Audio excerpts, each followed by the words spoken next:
Olá, tudo bem com você? Que bom estarmos juntos para darmos sequência no nosso estudo do meu livro A Vida sob Nova Visão.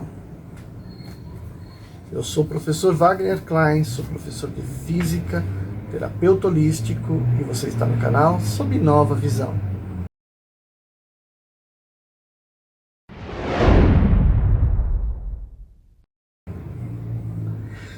Hoje nós vamos para o capítulo 6, O Esquema Cósmico.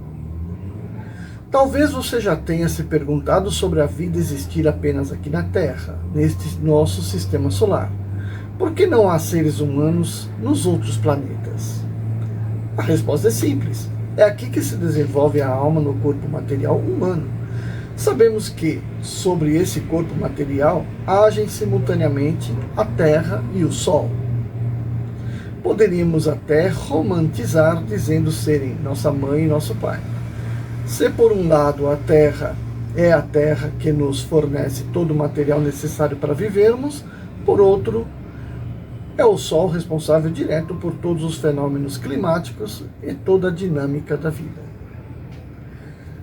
Temos também a Lua, que participa intensamente das marés, dando ritmo aos fenômenos. Além desse trio, outros corpos celestes presentes no nosso sistema solar têm a sua influência no desenrolar dos acontecimentos, porém, num plano mais sutil, aqueles de domínio espiritual e kármico.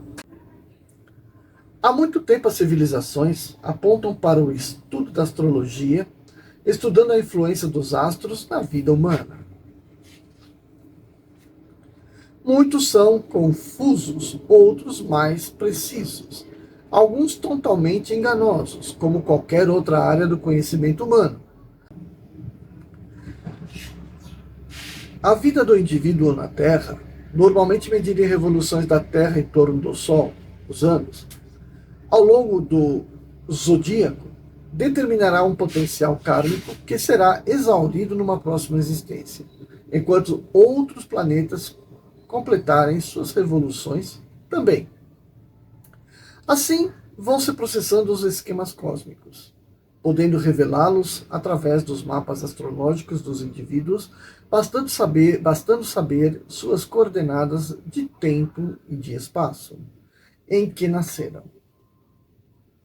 Saturno, também chamado de o Senhor do Karma, é aquele que, estando sob determinada configuração com Júpiter e Mercúrio, principalmente, descreve como deverá se desenvolver a nova existência da alma aqui na Terra, a fim de se exaurir o karma adquirido.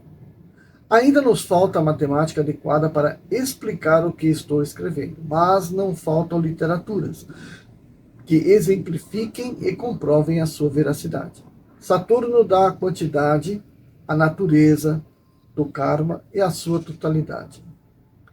A casa astral na qual ele se encontra mostra-nos a área humana na qual o karma se formou. Júpiter, o grande benéfico, nos informa onde esse karma haverá de ser exaurido. Pela casa astral de sua localização. Ele sempre representa as oportunidades de se vencer obstáculos na vida. Júpiter é aquele que indica os caminhos menos dolorosos para serem trilhados. Em todo aspecto social, familiar, profissional, amoroso, de investimentos, de estudos, relacionamentos, enfim, sempre sua influência é benéfica. Júpiter sempre representa o conhecimento adquirido. Ele também nos informa quais os nossos possíveis defeitos de personalidades que devem ser combatidos. Mercúrio, o planeta da expressão, da comunicação, mensageiro dos deuses, nos informa como deveremos atuar. Ele nos mostra, pela sua posição na casa astral do mapa natal que ocupa, que através das dignificações daquela área humana, devemos agir em busca de livrarmos-nos do karma. Né? de como agir. Os demais planetas também têm a sua contribuição, mas em menor escala de proporção. Devemos analisar o mapa astral na sua complexidade, tanto na existência presente do indivíduo, como também obtermos informações de sua vida passada. Lembrando que o livre-arbítrio existe e é o causador de uma vida futura, seja ela promissora ou não. Seja ela de dificuldades e provações ou de missões a serem realizadas para um bem coletivo. Esses são os esquemas cósmicos revelados a quem quiser saber. Basta estudar a respeito. Aprender a construir seu próprio mapa e orientar-se na senda de sua evolução cósmica.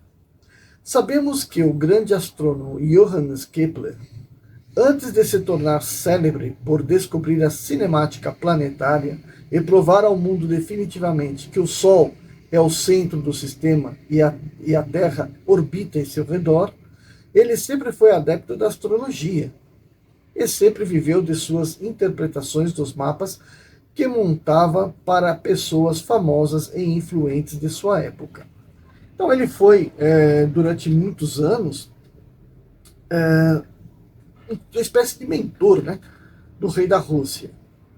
Embora Kepler nasceu na Alemanha, e o pai dele era um membro do exército, né, ele era um soldado do exército, ele só veio de vez em quando ver o filho. Então ele foi criado a vida toda pela mãe dele e com a ajuda do tio dele. E a mãe dele era astróloga, né? Assim, ela conhecia bastante, então ela levava o Kepler para ver o mundo, né? Ver as noites, ver as estrelas, e ensinava para eles os planetas e tal.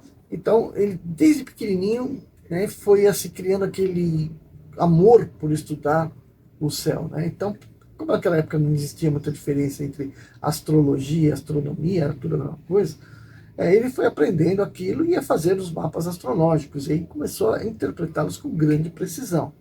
Mais tarde, então, ele começa a se dedicar à parte mais mecânica da coisa, né? E como ele era um bom matemático, ele vai descrever o que acontece com os planetas, mesmo sendo astrônomo de Tycho Brahe, que não acreditava que a Terra girava em torno do Sol, acreditava que o Sol girava em torno da Terra.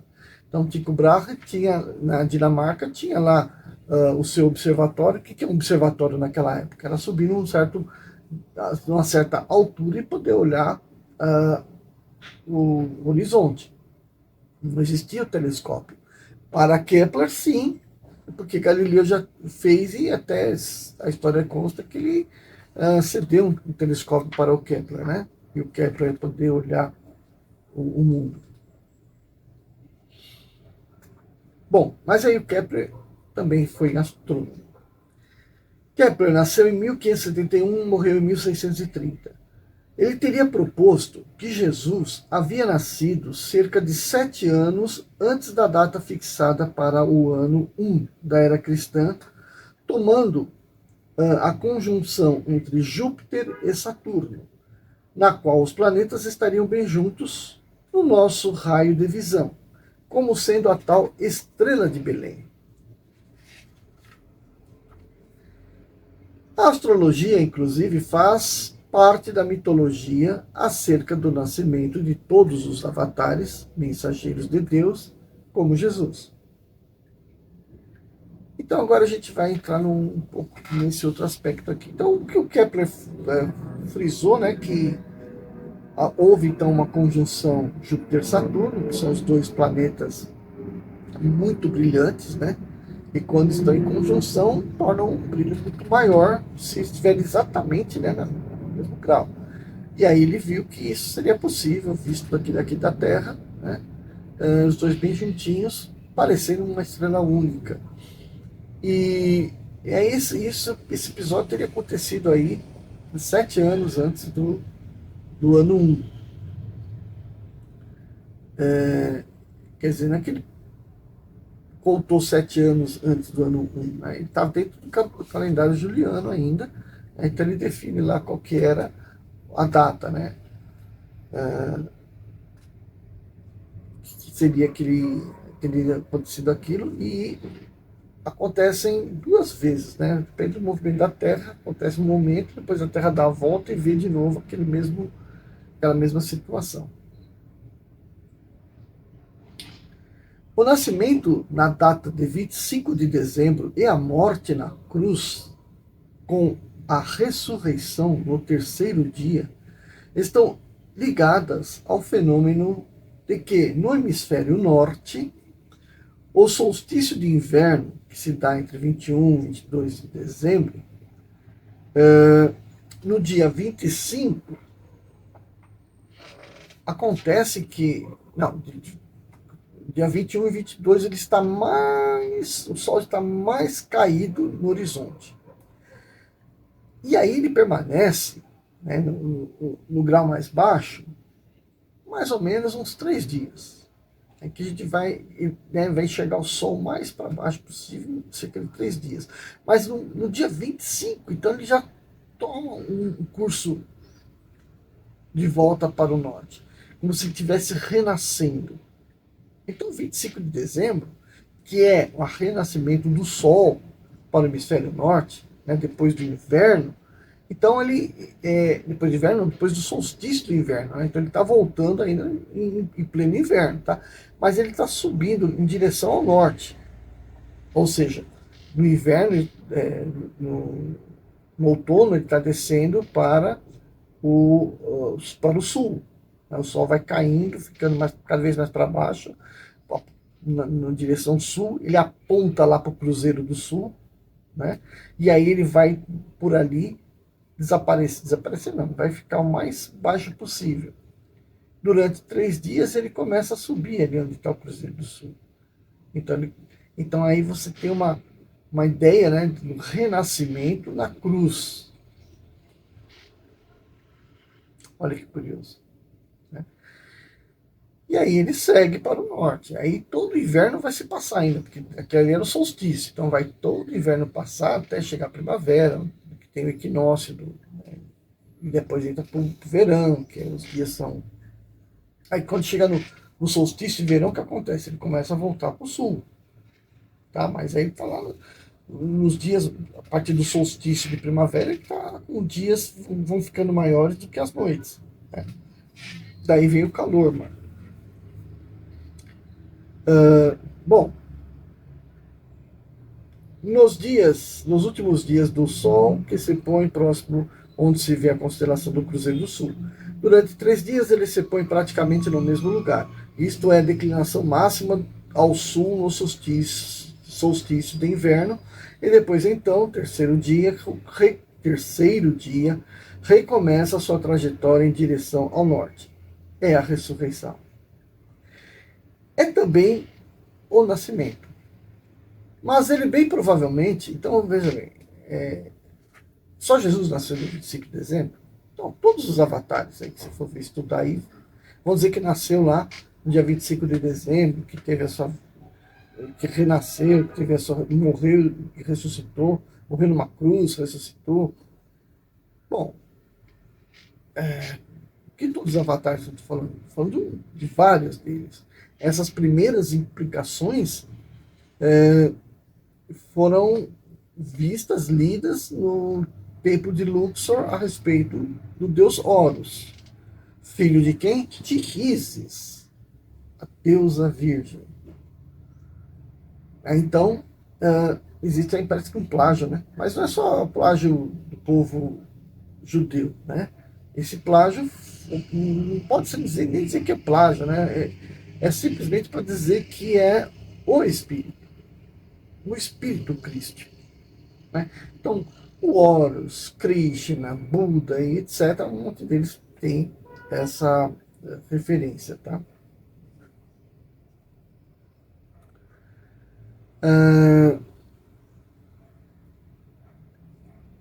Mas Jesus provavelmente teria nascido sob o signo de Libra.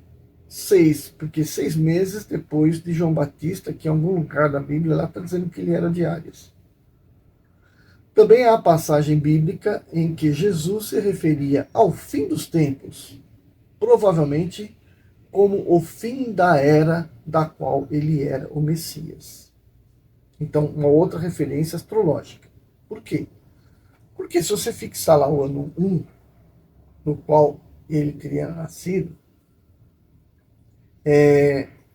por ali, 7 anos antes, depois, não importa. Aquele período ali era nova era que estava acontecendo. A era de peixes. Então teve a era de Áries, né, onde se estava preso àquelas escrituras, né, daquele Deus dominante, Deus bélico. E agora temos que entender um Deus mais harmonioso, um Deus mais compassivo, mais paisão, né?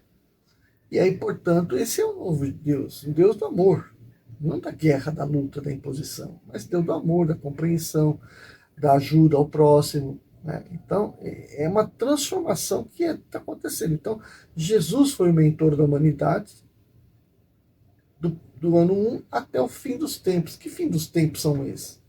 Esse fim dos tempos é o fim da sua era. Aí vai ter um outro Messias, um outro carro-chefe, outro espírito carro-chefe aí para comandar a humanidade, que vai entrar no estado de regeneração. Tá? Quem é esse novo? Como é esse novo Messias? E aí ele diz assim: o fim dessa era é o começo da era de Aquário. Seria por volta de 2150, quando a gente fala que vai haver a transição planetária. Ele teria se referido que um outro Messias que viria a sucedê-lo era representado por aquele com o jarro d'água, representação do signo de Aquário. Então, sigam aquele com o jarro d'água que entrar na casa. Quem é esse cara aí? É uma representação, é o signo de Aquário, representado por um homem derramando um jarro de água, né?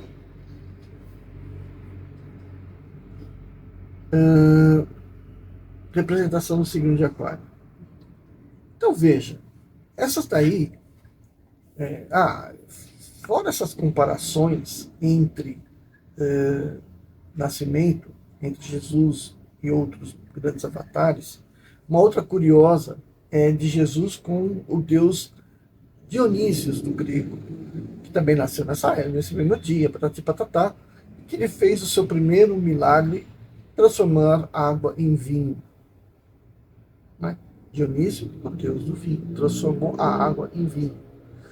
Então, o que parece aí é que, se você estudar Jesus pelas parábolas, pelos ensinamentos, você tem um personagem histórico formidável, né? Carregado das mais sublimes mediunidades, de toda a capacidade mediúnica ou medianímica e de uma moral hiper elevada, e que realmente veio para conduzir o povo. E aí você não precisa envolvê-lo na mitologia, porque a mitologia é representativa. Ela foi criada lá atrás para transformá-lo numa ideia mítica, né? Um Deus. Não, ele é o mestre. Ele é o mestre dos espíritos. Não é o Deus. O Deus é o todo. Então, que é o que ele chama por Pai, né? Então, o que a gente tem que, eu acho, né? Essa é a minha visão, né? A gente tem que entendê-lo como um grande mestre a quem nós devemos seguir. Se nós queremos um mundo melhor, façamos nós o melhor possível para que o meio onde você esteja fique melhor, certo? Então é, portanto, seguindo os passos dele, as mensagens dele, as parábolas dele. Então, é através disso que a gente tem que se fixar. Ah, mas nasceu da Virgem Maria, Imaculada. Isso aí é tudo simbolismo. Todo espírito aborda um corpo gerado num ventre. Poderia ser essa a analogia, fica até mais bonitinho. Né? Mas não teve a concepção. Claro que teve, caramba. Não, José era velho, não tem essa conversa. Alguém foi pai dele, e provavelmente foi José. Né? Então, mas Maria viveu no convento. Tudo bem. Foi em Jerusalém? Outros dizem que foi em Heliópolis. Ela foi educada não em Jerusalém, mas em Heliópolis, já lá no Egito. E aí, portanto, a partir dali, ah, saiu ele estava chegando na questão da menarca, ela estava chegando na idade da menarca, então eles não queriam comprometer, né, o templo, e portanto ela deveria ser entregue a um dos membros que, inclusive, nessa versão, Maria seria Essênia, e não, no templo de Jerusalém. Não teria tido um ensinamento simplesmente judaico, e sim um ensinamento dos essênios. Também falavam do Torá? Também. Tinham raízes judias? Tinham, mas tinha um outro comportamento, um outro aprendizado, uma outra visão de mundo. Então, Maria teria sido educada lá, e aí depois ela sai para... é indicada, né, para José, e aí José vai ter seus filhos, tal. Jesus foi o primeiro deles, primogênito, voltou lá para Heliópolis e passou lá estudando e aprendendo, e a gente tem um conhecimento de alguma coisa dele quando tinha uns 12 anos, tal. Se isso tudo que foi transcrito for realmente a verdade, que ele tinha 12 anos, quando ele falou com os homens do Sinédrio lá e mostrou que tinha conhecimento. Né? Porque ele teve uma educação. De onde veio essa educação? Ele era filho de um carpinteiro, não vou dizer que José é carpinteiro. Na verdade, na época era carpinteiro, mas podia ser qualquer coisa. Podia ser carpinteiro, podia ser pedreiro, podia ser marceneiro. É tudo atividade, a mesma, né, fazer a mesma coisa. Como hoje também, né? Se for um pedreiro faz qualquer serviço, na verdade. Um bom pedreiro faz qualquer serviço. Então, na época antiga também fazia. Né? Então, esse seria o José. Então, não era esse homem que teria dado os ensinamentos a Jesus. E Jesus, sendo primogênito, dentro da seita dos essênios, ele poderia ir lá aprender com os essênios. Não só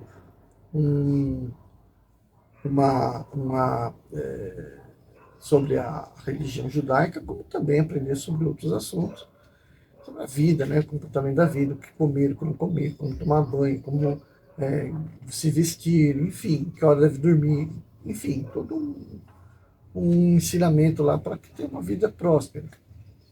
Provavelmente Jesus, então, teve essa vida. Isso é o que eu acredito e que eu escrevi aqui. Você não precisa acreditar no que eu falo, tá certo? Por isso, eu vou deixar aqui na descrição o link para o seguinte, o link para o documento, um trecho do documentário Zeitgeist. Então, o que é Zeitgeist? O espírito do tempo, né? A tradução mais literal. O espírito do tempo. É um vídeo que fala muito sobre religião, fala muito sobre política, fala muito sobre tecnologia.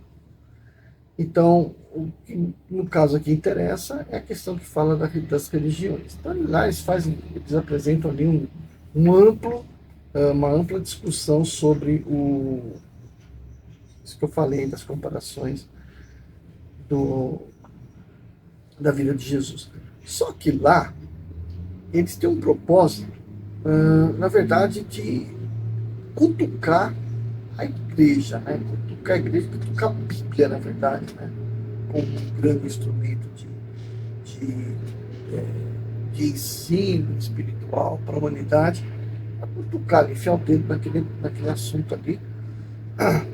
Mas o link que eu vou deixar aqui é só um pedacinho que fala da religião. Né? O restante Não tem nesse vídeo que eu passar. E também aqui, eu disse aqui também, ó, recomendo também que leia sobre os evangelhos de Tomé. Então isso vai contribuir bastante com essa narrativa toda que eu fiz aqui. Aí você vai provavelmente gostar. Existem outro material também que eu li, que eu achei interessante já há muito tempo e que fez parte, né, do meu aprendizado. Eu vou até mostrar. Esse livro aqui, ó, A Vida Mística de Jesus, que é da Biblioteca Rosa Cruz, tá bom? Escrita por Spencer Lewis. Eu até gostaria de discutir esse livro, que nem eu discuto os outros do Allan Kardec, mas eu não sei com relação aos direitos autorais se posso fazer isso. Provavelmente não posso. Então, eu só recomendo aqui para que quem quiser dar uma sequência aí, se aprofundar mais nessa questão, né, que leia sobre a vida mística de Jesus. Bom, gente, eu vou ficando por aqui. Deixa seu like, por favor. Por favor. Deixa seu like, vamos levar esse vídeo mais à frente para mais pessoas que gostam de aprender, que gostam de estudar, que são curiosas. E de alguma forma, né, acabam adquirindo aí uma outra visão sobre a nossa religiosidade. Certo? Então eu vejo vocês no próximo sábado. Tchau, tchau.